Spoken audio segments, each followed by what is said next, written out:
Welcome back to Joe Stunner Boxing. So Denis Berinchyk of Kiev, Ukraine, all 36 years of him, finally becomes a world champ by outpointing on a split decision Emanuel Navarrete for the WBO lightweight title. And Berinchyk, of course, from Ukraine, was following in the footsteps, very quickly following in the footsteps of his countryman and former Olympic teammate Oleksandr Usyk, who beat Tyson Fury, became undisputed at heavyweight. But Berincyk's taken his time to win a world title. I mean, 36 years old.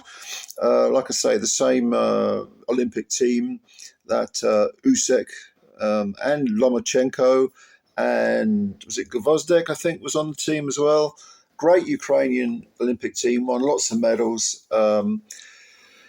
And in fact, Berinchyk, he moves to 19 wins with 19 KOs, no draws, no defeats. But he turned pro 9 years ago. And his career has been really slow burning because his last two fights, he beat some decent European opposition, Anthony Yigit and Ivan Mendy. But this was a jump up for him, I suppose, because Navarrete, naturally a smaller man, making a debut at 135. He'd previously been a WBO champion in the, super bantam, feather and super feather. He actually still holds the super featherweight title, WBO super featherweight title. But this was probably a division too far. I said in my preview, I thought Navarrete might pinch it. And I felt that way throughout the whole fight. The fight was not entertaining. It was stop-start. It was bitty. It was just ragged, and there wasn't really anything, there wasn't any skill on display, you know what I mean? It was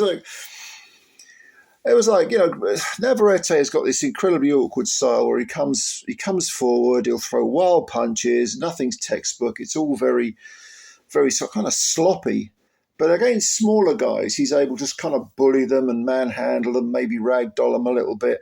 He tried this with Berinchyk, but he couldn't quite do it because Berinchyk, a bigger man naturally, physically very strong, he was able to sort of tolerate these weird and some occasionally wonderful attacks from Navarrete. But in the meantime, he stuck to his boxing and he landed the cleaner punches. I mean, I had this 115, 113 for Berinchyk. It was a split decision, like I say. I think it was a 116, 112 and a 115, 113 for Berinchyk, and then a 116, 112 for Navarrete. I thought that was way too wide for Navarrete. But having said that, this was such an unusual fight that some of these rounds were so difficult to score.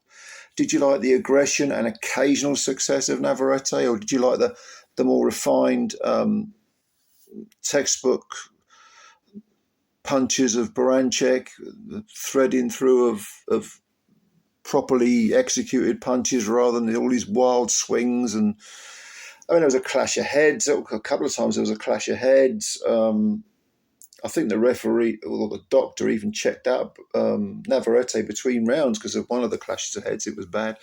That was inevitable. The way they just sort of, the way the styles clashed, they just didn't mesh. I've no problem with Berinchyk winning the decision, and this was actually over in San Diego. So I guess Berinchyk, you could say, was a long way from home. But then Navarrete, being Mexican, I suppose you could say, well, I didn't fight in my home country either. I mean, there wasn't a lot more to say about this fight. It wasn't very entertaining. It's nice that Berinchyk picks up a belt. He can now say he was a world champion, a professional game, as well as an Olympian. But do I see him holding on to that belt for very long? I mean, afterwards he talked about Shakur Stevenson and Keyshawn Davis. The guy interviewed him, said, what about Lomachenko, your former teammate? He kind of ignored that, swerved that one. Lomachenko would beat Berinchyk easily.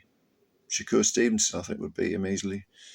I don't really see Berinchyk holding the belt for very long. I just don't think I think he's okay, but he strikes me as being, maybe a B-level fighter, tough, does the basics well. Good fighter. But against top 135 pounders, no, I don't see him beating them. So, did you see this fight? I mean, it wasn't very entertaining, was it? But tell me what you think about it. How far do you think Berinchyk can go? Navarrete talked about continuing at 135. If I was him, I'd drop down to 130 and defend the belt that I've already got. But he seems intent on fighting at 135. I don't think he's going to be able to do anything again against the elite 135 pounders. But he probably sees that as a challenge. He wants to be a 4-weight world champ. So yeah, let me know what you think. Comments below. Please subscribe to the channel if you're new and hit the like button and spread the word about Joe Stunner Boxing. And I hope you like the videos. Okay, it's not been a bad evening's boxing. I say evening. It's now 6 o'clock. It's just turned 6 o'clock on the button. 6 a.m. I'm talking here because I stayed up to watch the fights from San Diego. I started watching the Riyadh card at 3 o'clock in the afternoon yesterday. So I've done a 15-hour shift of boxing. And guess what? I'm going to bed now. All right, guys and girls, comments below. I'll catch you later. Bye for now.